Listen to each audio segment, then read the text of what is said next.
महात्मा गांधी ने कहा था कि जो कानून तुम्हारे अधिकारों की रक्षा न कर सके उनकी अवहेलना करना ही तुम्हारा परम कर्तव्य है।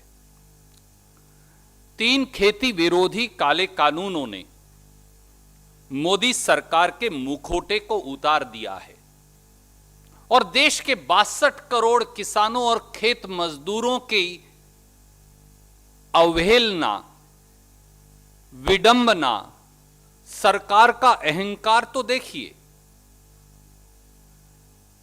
देश के गृह मंत्री श्री अमित शाह 1200 किलोमीटर दूर हैदराबाद में चुनावी रैली करने तो जा सकते हैं, पर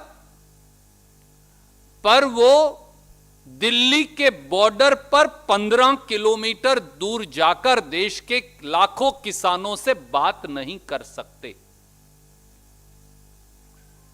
हरियाणा के मुख्यमंत्री श्री मनोहर लाल खट्टर लाखों किसानों को जो दिल्ली के चारों तरफ अपनी रोजी रोटी मांगने के लिए करहा रहे हैं, उन्हें आतंकी बताते हैं। भारतीय जनता पार्टी के सांसद और उनके मुख्य प्रवक्ता अमित मालविया लाखों किसानों को जो अपना अधिकार मांगने आए हैं, उनको आतंकी और खालिस्तानी बताते हैं। मोदी सरकार और हरियाणा की खट्टर सरकार मिलकर शांति प्रिय और गांधीवादी तरीके से अधिकार मांगने वाले किसानों पर 12,000 मुकदमे दर्ज कर लेती है। देश के कृषि मंत्री और देश के गृह मंत्री ये तारीख रख देते हैं कि चिलचिलाती सर्दी के ठिठुरती सर्दी के अंदर सड़कों पर बैठे लाखों किसानों से 3 दिसंबर तक बातचीत भी नहीं होगी।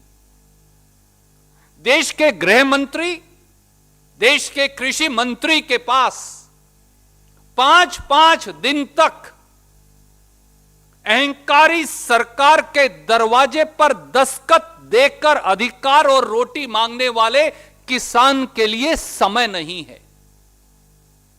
और देश के प्रधानमंत्री श्री नरेंद्र मोदी जी ने तो हद ही कर दी। गृह मंत्री और कृषि मंत्री किसानों से वार्तालाप का स्वांग करते हैं और आज मन की बात में देश के प्रधानमंत्री नरेंद्र मोदी जी खेती विरोधी तीनों काले कानूनों को सही ठहराते हैं। जब देश का मुखिया, जब देश के प्रधानमंत्री मोदी ही इन 3 काले कानूनों के समर्थन में आ खड़े होंगे तो बातचीत किससे होगी, कैसे होगी और उस बातचीत का फायदा क्या होगा? दोस्तों, साथियों, असल में मोदी सरकार का मूल मंत्र है किसानों का शोषण, पूंजीपतियों का पोषण, किसानों का दमन, पूंजीपतियों को नमन। आज प्रधानमंत्री मोदी जी ने मन की बात में अन्नपूर्णा माता की चर्चा की। मोदी जी, क्या अन्नपूर्णा की देवी आज कराह नहीं रही होगी जब अपने लाखों करोड़ों, देश के 62 करोड़ उसके बच्चों, किसानों और मजदूरों को सड़कों पर हाहाकार करते हुए देख रही होगी? सच्चाई यह है साथियों कि मोदी सरकार मुट्ठी भर पूंजीपतियों के पैर पूजने वाली मोदी सरकार 20 से 25 लाख करोड़ के कृषि उपज के व्यापार और कारोबार को 4 या 5 पूंजीपतियों की गोदी में सौंप देना चाहती है। छोटे छोटे दुकानदारों, आड़तियों, मजदूरों, बटाईदारों, कामगारों और किसानों के पेट पर लात मारना चाहती है। मोदी जी, देश के किसानों द्वारा उठाई जा रही सीधे सीधे 6 सरल बातों का जवाब देश आपसे मांगता है। और आज भारतीय राष्ट्रीय कांग्रेस की ओर से वो हम आपके समक्ष रखते हैं। जवाब दीजिए। नंबर 1, समर्थन मूल्य की समाप्ति के षड्यंत्र का। मोदी सरकार ने अनाज मंडियों को खत्म करने का कानून बनाया है। अगर अनाज मंडियां खत्म हो जाएंगी तो मिनिमम सपोर्ट प्राइस यानी समर्थन मूल्य पर किसान का अनाज खरीदेगा कौन? क्या मोदी सरकार और food corporation of India 15 crore किसानों के खेत से फसल खरीदने जाएंगे? यह अपने आप में संभव है। जब समर्थन मूल्य कोई देगा ही नहीं जो अनाज मंडी में मिलता है, तो फिर एमएसपी यानी समर्थन मूल्य मिलेगा कैसे? देगा कौन और मिलेगा कहां? किसान इस बात का जवाब मांगता है। दूसरा सवाल, जमाखोरों को खुली छूट क्यों दे दी? इस काले कानूनों में मोदी सरकार ने काला बाजारियों और जमाखोरों को असीमित मात्रा में खाने पीने की वस्तुओं का भंडारण करने की ताकत दे दी है। यानी अब एसेंशियल कमोडिटीज एक्ट लागू नहीं होगा। जो जितना चाहे दालें, सब्जियां, प्याज, गेहूं, धान, बाजरा, सरसों, जौ उनका भंडारण कर सकता है। जब किसान की फसल बाजार में आएगी तो औने पौने दामों पर खरीदी जाएगी और बड़े बड़े धन्ना सेठ, काला बाजारी और जमाखोर उसका भंडारण कर आम जनमानस को अपने मन मर्जी के दामों पर उसे बेचेंगे। सरकार कोई दखल अंदाजी नहीं करेगी। ऐसा क्यों? तीसरा, प्रधानमंत्री मोदी जी, आप एक देश और एक बाजार का सफेद झूठ क्यों बोल रहे हैं? आप कह रहे हैं कि किसान एक राज्य से दूसरे राज्य में फसल जाकर बेच सकता है, पर 86% देश के किसान के पास तो 5 एकड़ से कम जमीन है। उसमें भी 80% किसान ऐसे हैं जिनके पास 2 एकड़ जमीन है। वो अपने जिले से बाहर फसल बेचने में सक्षम नहीं, वो अपनी फसल मंडी तक ले जाकर बेचने में सक्षम नहीं, वो दूसरे राज्यों में कैसे बेचेगा? जवाब सीधा है। धन्ना सेठ, काला बाजारी और जमाखोर उसकी फसल औने पौने दामों पर खरीदेंगे और फिर पूरे देश में जहां मर्जी हो वहां बेचेंगे। चौथा, मोदी जी, आपने खेती को पूंजीपतियों के हवाले क्यों कर दिया?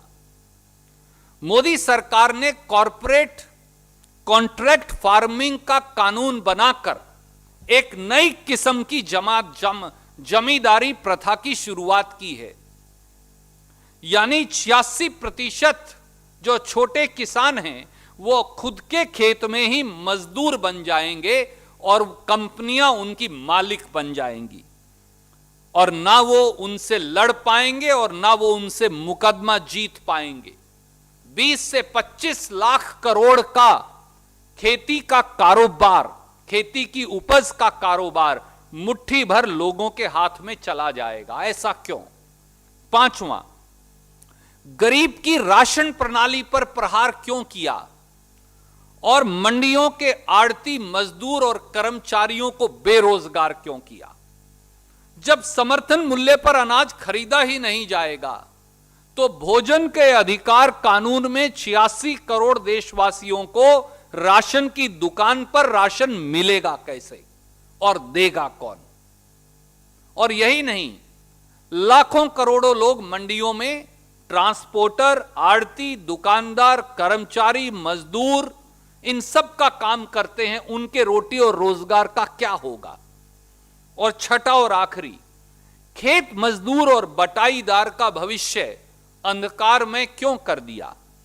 इन तीनों काले कानूनों में कहीं भी खेत मजदूर और बटाईदार शब्द की चर्चा भी नहीं। वो कहां जाएंगे? और आज मोदी जी ने इन 3 काले कानूनों की चर्चा करते हुए, इन्हें सही ठहराते हुए मन की बात में मक्का की फसल की चर्चा कर डाली। आइए जानते हैं मक्का के किसान की हकीकत क्या है। देश में मक्का पैदा करने वाला किसान बदहाली के आंसू बहा रहा है। मक्का का समर्थन मूल्य है 1850 रुपया क्विंटल, पर आप बिहार के सीमांचल से मध्य प्रदेश तक चले जाइए, किसान को मिला 800 रुपया क्विंटल, 1850 रुपया क्विंटल की बजाय। मध्य प्रदेश से बिहार तक, उत्तर प्रदेश में, हरियाणा और पंजाब में किसान गुहार लगाते रहे, पर सरकार के कान पर जूं तक नहीं रेंगी। एक षड्यंत्र के तहत मोदी सरकार मक्का के दाम गिराती रही, और हद तो यह देख लीजिए कि मोदी सरकार ने विदेशों से मक्का की फसल की इंपोर्ट ड्यूटी, और चौंकिए मत, मोदी जी ने विदेशों से मक्का के इंपोर्ट की जो ड्यूटी है उसे 50% से घटाकर 15% कर दिया, और 5 लाख मीट्रिक टन सस्ता मक्का विदेश से मंगा लिया, जब देश के किसान का मक्का बाजार में आ रहा था।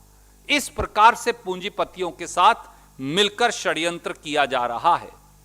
हमारी सीधा कहना है, मोदी जी किसानों के साथ छल कपट और षड्यंत्र करना बंद कीजिए, और पूर्वाग्रह छोड़ इन 3 खेती विरोधी काले कानूनों को खत्म करने के लिए सीधे मन से बात कीजिए।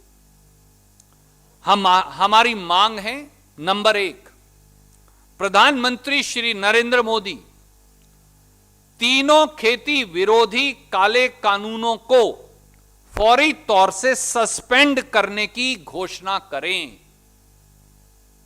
नंबर 2, किसानों के खिलाफ दर्ज 12,000 एफआईआर बगैर शर्त के फौरी तौर से वापस लेने की घोषणा करें।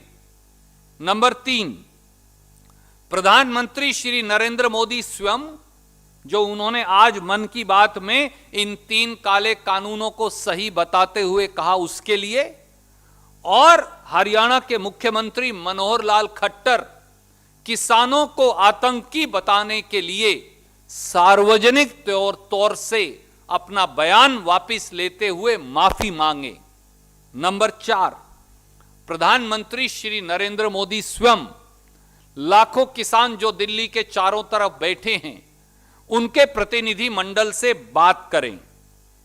श्रीमती सोनिया गांधी और श्री राहुल गांधी जी के नेतृत्व में हम आश्वस्त हैं कि मोदी सरकार के अहंकार को हराकर हम किसानों की आजीविका को सुनिश्चित करेंगे।